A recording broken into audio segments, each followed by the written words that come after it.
The newly named president of Wyoming Catholic College, Kyle Washut, joins us now to celebrate the start of the new school year. Congratulations, Kyle, on this new role for you. The school year kicks off at Wyoming Catholic in a really unique way. Tell us about it. So all of our freshmen come about 4 weeks before the semester starts for everyone else. And we do a 3-day wilderness first aid training, and then we send them up in groups into the Wind River and Absaroka Mountains, and they do a backpacking trip for 3 weeks. And at the end of the first 2 weeks, they're up there with a chaplain. They're learning the skills for reading maps, surviving in the wilderness. And at the end of those first 2 weeks, we break them into small groups, give them an X, tell them this is where the bus is going to meet them, and they hike their way out and return for the start of the semester. That's amazing. You're an alum. Did you do this as well? So I'm not an alum. I've just been here since the very beginning. Okay. And I did the very, very first course with the students. Yeah, went out there for 3 weeks with them and wandered around the Wind River Mountains, came home and kept ducking when I would walk inside.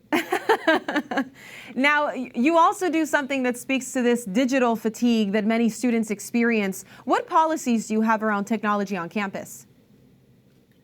So the students get used to not having their cell phones, obviously, when they're up in the mountains for 3 weeks. When they come back, we ask them to check their cell phones into the student life office. We don't have Wi-Fi in the dorms. We have restricted internet access in other spots of campus. And we try to have as little screen time as possible for the student interactions and faculty interactions. And has it always been this way?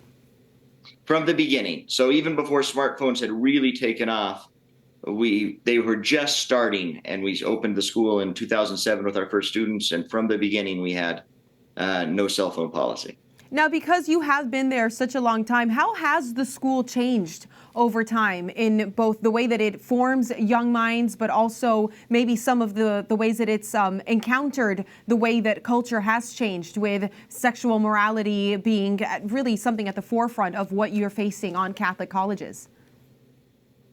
Sure. So that's one of the things we really had to do, I think, is imagine what it's like when we have young men and women that grow up in a complete internet age. When we started in 2007, our freshmen were still born in the 90s at this point, right? All of our freshmen are born 2005 or later.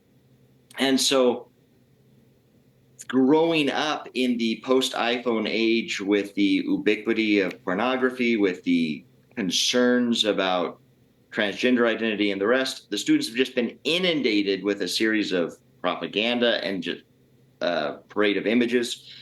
Some of their parents have tried their best to keep them sheltered from that. But we've really been constantly reflecting on, all right, what do we need to do? Previously, it was enough just to say we're not going to have cell phones. But now we've got cellular connectivity with laptops and the rest. And how do you actually get a detox? How do you actually get a break? And how do you preserve just real authentic relationships between men and women? And that's been one of our real struggles, and I think we've made some real progress in that area. Now, how is the Catholic identity so critical? How does that inform what you're doing? Is it just because you're Catholic, or because you're also just a great educational institution? Well, yes, both. I think those are both very true. The thing we tell our students is that we're offering an integrated education, and we use the slogan mind, body, spirit. But what we mean when we say an integrated education is we don't mean we do a Catholic thing over here and we do the mind thing over here and we do the body thing over here. Rather, we say, as a human person, everything you're doing involves your Catholic identity. It involves your mind, it involves your rationality, and it involves you as a physical being. So when you're out in the mountains, we're not just exercising, you're also praying and encountering God and reflecting within the Catholic intellectual tradition. When you're in the classroom, we're thinking with the mind of the church. When we're in our student dormitories, where we have rules of residence to prevent men from being in the women's dorm and women from being in the men's dorm, and various things in accord with the Catholic identity that's infused through every aspect of the education. Now, Kyle, many schools then boast their job placement rate post-graduation, and I'm sure that you do too, but Wyoming has a specific character to it. 2 of your graduates run a successful software training company that also works in carpentry in the afternoons. What can you tell us about how this reflects the kind of individuals that you form? So our students come to us because they want to be formed not just in one part of their life, not just in a very narrow vocational focus. They come because they desire an integrated formation. So it makes sense that a student comes out of here and is both capable of thinking about a tech software company that also integrates that with a life of prayer, that also wants to do some manual labor. Our students are aware of themselves being in their bodies, being in community, being Catholic, being reflective, intellectual beings, and they're going to constantly be looking for something to express all of those aspects.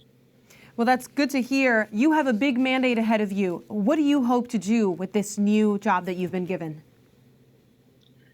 I am so excited to tell the world about Wyoming Catholic College. We are doing something utterly unique in the world of Catholic education with our retreat into the wilderness, our encounter with Christ in that wilderness, our digital fasting, our great books, liberal arts education.